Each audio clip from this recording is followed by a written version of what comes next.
எனது அருமை அண்ணன் வேதராஜ் அவர்கள், அன்பன் வைகுண்டமாரி அவர்கள் இந்த திமுக ஆட்சியிலே நடக்கக்கூடிய அவலங்களை, தற்போது நடந்து கொண்ட இந்த கொலைகளை பற்றி அவர்கள் தெளிவாக சொன்னார்கள். நான் பேச இருப்பது, இந்த கொலைகாரர்களை தேர்ந்தெடுத்தது யார், இந்த கொலைகாரர்களை தேர்ந்தெடுங்கள் என்று மக்களுக்கும், நான் ஒரு கிறிஸ்தவன், கத்தோலிக்க கிறிஸ்தவன், தமிழன், எங்களுடைய குருக்கள், ஆயர்கள், கன்னியர்கள் இந்த தேர்தல் வரும்போது ஒரு கூட்டம் போடுவாங்க. இந்த தேர்தல் வரும்போது ஒரு கூட்டம் போடுவாங்க. அதை என்ன பற்றி பேச போறாங்க பின்னால வரக்கூடிய என்னுடைய பதிவிலே நான் சொல்லுவேன். நான் ஒரு 4 ஆண்டுகளாக தூத்துக்குடியிலே பிரபலமான ஒரு வழக்கறிஞர் என் செல்வராஜ் வழக்கறிஞருக்கு நான் குமாஸ்தாக பணி செய்தேன். அப்போ சார்ட்ட கேட்பேன், சார் கொலை செஞ்சவன் 3 பேர் இருக்கான், ஆனால் இந்த 3 பேர்த்து நீங்க அக்யூஸ்ட்ல ஃபர்ஸ்ட், செகண்ட், தேர்ட் நீங்க 3 சேர்க்கணுமே, ஆனால் கொலை செய்ய தூண்டுதலை நீங்க முதல்ல போட்டிருக்கீங்க, கொலை செய்ய தூண்டுதலை அக்யூஸ்ட் ஃபர்ஸ்ட் அடிமாங்க. ஏவன் குற்றவாளி, இந்த 3 கொலையாளிகளை தூண்டிவிட்டான், இவன் தான் முதல் குற்றவாளி என்று சார் சொன்னாங்க. அதுபோல இந்த கொலைகாரனை தேர்ந்தெடுத்தது இந்த கிறிஸ்துவ பெருமக்களுக்கு பெரும் பங்காக இருக்கின்றது. யாராக இருந்தாலும் சரி, ஆயராக இருந்தாலும் சரி, அருட்தந்தை, கன்னியர்கள், சிஎஸ்ஐ சபை, பெண்டகாஸ், எவராக இருந்தாலும் என்னுடைய பேச்சு நீங்கள், நான் கேட்கக்கூடிய கேள்விக்கு நீ பதில் சொல்லிவிட்டால் நான் இந்த கட்சியை விட்டு விலகிடுறேன். நாம் தமிழ் கட்சியில் இருந்து இறைப்பணி செய்ய பெறுறேன். நான் இறைப்பணி செய்தவன் தான், மறைக்கிற ஆசிரியர், உபதேசியார், நான் இறைவனுக்கு பணி செய்யக்கூடியவன் தான். ஆனால் என் அண்ணனுடைய சீமாவுடைய வார்த்தைகளை கவர்ந்து இறைவனுக்கும் பணி செய்வேன், என் மக்களுக்கும் தமிழ் சமூகத்துக்கு பணி செய்வேன் என்று நான் வந்தேன். இந்த ஆயர்கள், அருள் தந்தையர்கள், கன்னியர்கள், இந்த சிஎஸ்ஏ, பெண்டகாஸ் இந்த தேர்தலோட பார்த்தீங்கன்னா ஒரு கூட்டம் போடுவாங்க. நாம திமுக ஓட்டு போடணும், இவங்க வந்தாதான் நமக்கு பாதுகாப்பு, இவங்க வந்தாதான் நம்மளுக்கு பாதுகாப்பு. அட வெக்க கட்ட நாய்களா, நீங்களா எதுக்கு சாமியாருக்கு வந்தீங்க? நீங்களா எதுக்கு ஆயரான? நீங்களா எதுக்கு கன்னியரான? நீங்களா எதுக்கு இறைப்பணி செய்ய வார? ஒரு சிறு பிள்ளைக்கு பிறந்தவுடன் 3 மாதத்தில் 1 ஆண்டு கழித்து ஞானசரம் கொடுப்பாங்க. ஞானசரம் கொடுக்கும் பொழுது ஆண்டவர் தான் நம்மளை படைத்தார். இன்று முதல் நீ கத்தோலிக்க திருச்சபையில் ஒரு உறுப்பினராக இருந்து விட்டாய், இருக்கிறாய். ஆண்டவர் தான் பாதுகாப்பு, ஆண்டவர் தான் எல்லாம். நம்ம என்னென்ன வேண்டுமோ எல்லாம் நம்ம ஆண்டவரின் ஜெபத்திலுமா கேட்க என்று சொல்லிக் கொடுத்த அந்த அருள் தந்தையர்கள், ஆயர்கள் கரெக்டா இந்த மாநில அரசு தேர்தல் வரும்பொழுது அங்க மத்தியில தேர்தல் வரும்போது, மத்தியில காங்கிரஸ் வந்தா தான் பாதுகாப்பு, மத்தியில காங்கிரஸ் வந்தா தான் கிறிஸ்தவருக்கு பாதுகாப்பு, மாநிலத்தில் கர்நாடகி நம்ம திமுக அரசு வந்தா தான் பாதுகாப்பு என்று அவர்களுக்கு நீங்க வாக்கு செலுத்துங்கள் என்று இந்த இருக்கு தரவுலத்துல ஒரு பங்கு வந்து பிரசங்கம் வைக்காரு. இந்த பாவத்துக்கு அந்த சாமியார் கணக்கு கொடுக்கணும் இல்லையா? என் நாய, இந்த அயோக்கிய நாய, இந்த கொலகார திமுக நாய, இந்த ஸ்டாலின, இந்த கரிமொழிய, இந்த கருணாநிதி நாய, இந்த குடும்பத்தை நீ தேர்ந்தெடுக்க சொன்னியே, நீங்க 69 பேர் செத்து கிடக்கால கள்ளக்குறிச்சியில. எத்தனை தாய்மார்கள் தாழ்ந்திருக்காங்க, எத்தனை பிள்ளைகள் தன்னுடைய தாய் தந்தை இழந்து. என் அண்ணன் அன்பண்ண வைணவர் சொன்னது போல, நான் இரவு நேரத்தில் எங்க அம்மா பக்கத்துல படுப்பேன், அப்பதான் எனக்கு தூக்கம் வரும். நீங்க எங்க அம்மாவில எங்க அப்பாவில அந்த பையன் கதறும் போது அந்த கண்ணீரை யோசித்து பார்த்து, அயோக்கி நாயே ஸ்டாலினே, கனிமன் அயோக்கி நாயே, நான் வந்ததும் இந்த மதுக்கடையெல்லாம் மூடிடுவேன் என்று பொய்ய சொல்லிதாரி வாக்குகளை வாங்கினாய். இப்ப எங்கே போனாய் நீ? இப்ப எங்கே போனாய் கனிமொழி நீ? இதெல்லாம் மக்கள் சிந்தித்து பார்க்க வேண்டும். அது மற்றவர்கள் மற்றவர்கள் பணத்தை வாங்கி கொண்டு வாக்குகளை செலுத்துகிறார்கள். ஆனால் பிறரை பற்றி, பாவங்களை பற்றி பேசக்கூடிய எங்களுடைய கத்தோலிக்க கிறிஸ்தவம் இன்று இந்த கொலைகாரரை தேர்ந்தெடுப்பதில் 100% வேலை செய்கிறார்கள். இந்த பாவத்திற்கு ஆயர், அருட்தந்தை, கன்னியர்கள் நீங்க எப்படி பாவம் கேட்பீங்க? கடவுள் உங்களுக்கு கொடுப்பாரு. அவங்களுக்கு இத்தனை கொலைகளுக்கும் நீங்கள் தான் உடந்தை. சிறு பிள்ளைகளுக்கு எதிராக இருக்கக்கூடிய கற்பழிப்பு கொலைகள், அதுக்கு இந்த அதிமுக அரசு, இந்த திமுக அரசு என்ன சொன்னார்கள்? ஏதாவது ஒரு இந்த சின்ன பிள்ளை கற்பழிச்சு கொண்டா நான் தூக்குத்தரம் கொடுப்பேன், சுட்டு கொள்ளுவேன், ஏதாவது ஒரு மக்களுக்கு ஆறுதலா ஒரு வார்த்தை பேசிருப்பாங்களா? அந்த அவங்களை அதிமுக திமுக அறிக்கையில பாத்தீங்க அப்படின்னா அதை பத்தி ஒரு அறிக்கையுமே இருக்காது. எங்க அண்ணன் சீமாமணி சொன்னார், என் பெண் பிள்ளையை தொட்டால் ஒரு நெஞ்சில் பாய் ஒரு தோட்டா என்று சொன்னார். என் பெண் பிள்ளையை தொட்டுட்டா நீ செத்த, என்னுடைய பெண் பிள்ளையை தொட்டுட்டா நீ செத்த. அந்த பிள்ளைய அடக்கம் பண்றதுக்கு முன்னா கூட்டாட்டி ஒன்னு அடக்கம் பண்ணுவாரு. இதை செஞ்சது என் பாட்டை யாரு? சின்ன மருது பிரிவு காலத்துல ஒரு சம்பவத்தை எங்களுடைய சின்ன மருது செஞ்சாங்க. அதே போல எங்க அண்ணன் செய்ய காத்து கொண்டிருக்கிற குற்றங்கள் குறையும், தண்டனைகள் மிகுந்தால் மட்டும்தான் குற்றங்கள் குறையும். அதை மீண்டும் மீண்டும் ஒரு கொலையாளி, மீண்டும் மீண்டும் ஒரு கள்ளச்சார வியாபாரி, அவனை மீண்டும் மீண்டும் முதலமைச்சராக தேர்ந்தெடுக்கின்றோமே. இன்று அவன் செய்யக்கூடிய கொலைகளுக்கு இன்று 200 ரூபாய்க்கு 300 ரூபாய்க்கு நீங்கள் காசு வாங்கி கொண்டு நீங்கள் வாக்கு செலுத்துறீங்களே, நீங்க தான் மிகப்பெரிய கொலைகாரர்கள். நீங்கள் தான் மிகப்பெரிய கொலைகாரர்கள். அவர் நம்முடைய பெருந்தலைவர் காமராஜர் அவர்கள் உளுந்து தூங்கி எழுந்த உடனே இன்னைக்கு மக்களுக்கு என்ன பணி செய்யணும், எங்கெல்லாம் போகணும் சிந்திச்சுட்டே இருப்பார். ஆனா இங்க பாத்தீங்க, நம்ம பஞ்சாயத்தை பார்த்துக்கோங்க, தூங்கி முடிச்சிருந்தோம்னா எதுல வருமானம் வரும்? இந்த தீர்வையில 30,000 போடு, இந்த தீர்வையில 3 லட்சத்தை போடு, எப்படி பஞ்சாயத்து தலைவருக்கு வருமானம் வரும்? அது மூலமா அந்த கவுன்சிலர், அவருடைய அந்த எச்ச நாய்கள் இருக்கக்கூடிய மெம்பர்கள் இல்ல எப்படி வருமானம் வரும் தான் பார்த்துட்டு இருக்கா. மக்களுக்கு பணி செய்ய ஒருபோதும் கிடையாது. அவன் வருமானம் சம்பாதிக்க மட்டும்தான் இந்த ஆட்சி அதிகாரத்துக்கு வாரா என்பது மக்களுக்கு தெரிஞ்சு நீங்க மீண்டும் மீண்டும் 200 ரூபாய்க்கு 300 ரூபாய்க்கு நீங்க ஆசைப்பட்டு நீங்க இந்த கொள்ளாகாரன் நீங்க மீண்டும் மீண்டும் தேர்ந்தெடுத்தீங்கன்னா நாளைக்கு அதே சம்பவம், அதே கற்பழிப்பு, அதே மதுக்குடி மரணம் உன் குடும்பத்தில் நடக்கும். அப்பந்தான் அந்த கள்ளக்குறிச்சி மட்டும் இல்ல, தமிழ்நாடு முழுக்க நடக்கக்கூடிய இந்த மதுவால் இந்த கலாச்சாரத்தில் ஏற்படும் மரணம், அதெல்லாம் அவருடைய விதவைகள் அவங்க கண்ணீர் அப்போ வந்து உங்களுக்கு தெரியும்.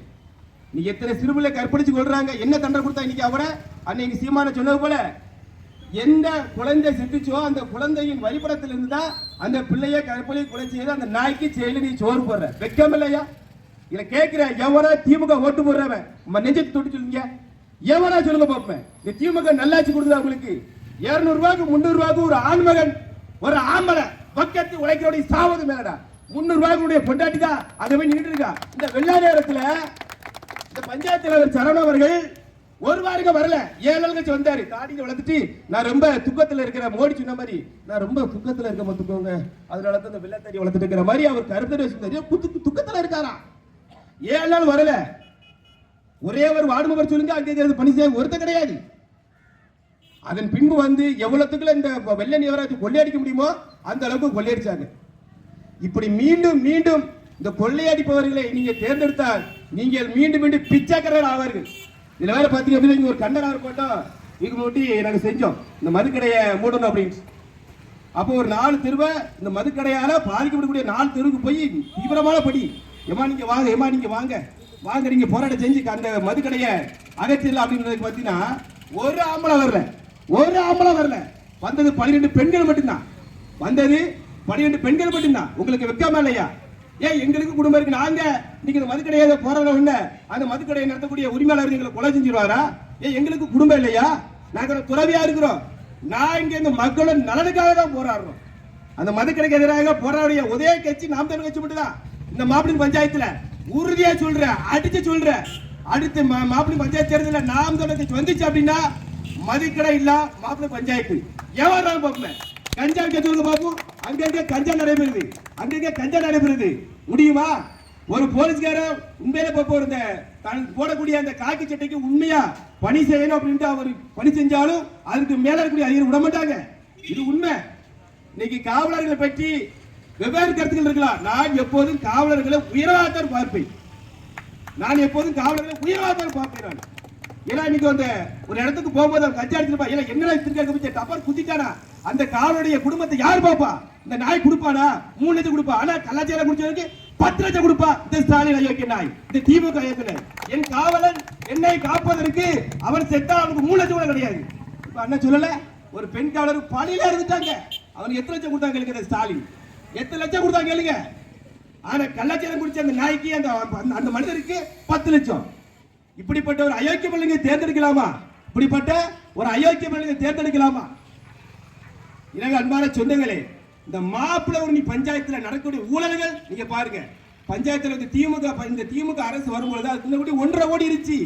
அந்த 1.5 கோடி யாரும் கணக்கு வைப்பீங்களா? ஏன் நீயே கஷ்டப்பட்டு உழைக்கிற ஒரு மீனவன் இன்னைக்கு கடற்கரை போனான்னா 1200 ரூபாய் பேட்டா. அவன் விடியகாலம் 5 மணிக்கு கடலுக்கு போறான், வரும்போது 8 மணிக்கு வாரான். வண்டியை கூட தள்ள முடியாது. நான் வட்டக்கூற நைட்டு பிசிங்கா இருக்கும், வட்டக்கூற போறேன். அவன் சொல்ல எனக்கு வேதனையா இருக்கு, கொஞ்சம் தள்ளுங்க அடிமா. அப்படியே கடினப்பட்டு வேற சிந்தி ரத்தமாக சிந்தி உழைக்கக்கூடிய அந்த பணத்தில் இருந்து நீ கொடுக்கக்கூடிய வரிய தாயா அவன் கொள்ளையடிக்க பல கோடி. நீங்க நம்முடைய பஞ்சாயத்துல வீட்டை போய் பாருங்க, நீங்க எங்கேயாவது பார்க்க முடியும்? வீட்டை போய் பாருங்க, நீங்க உன் மெம்பரு கவுன்சிலர் வீட்டை போய் பாருங்க. எந்த விலை மக்க மணிக்கு கோடி சம்பாதிச்சு மனுஷன் வாழ்ந்துட்டு இருக்கான்.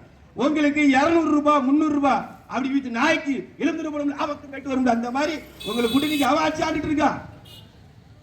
இதெல்லாம் யார் பேசுவா? பேச முடியுமா? நாங்க பேசுவோம். நாம் தெரிஞ்சு பேசுவோம், தொடர்ந்து பேசுவோம்.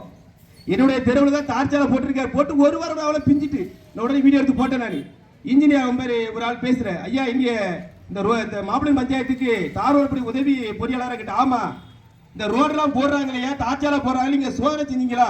ஆமா செஞ்சோம். என்னத்தையா கிழிச்சே நீ? போட்ட ஒரு வாரத்தில் பிஞ்சிட்டு வந்து அப்படிங்க போன வச்சுட்டு அடுத்து போன் எடுக்க மாட்டேங்கா. 8,40,000 ரூபாய் நேர்கள் ஒரு தெருக்கு போற ரோடு.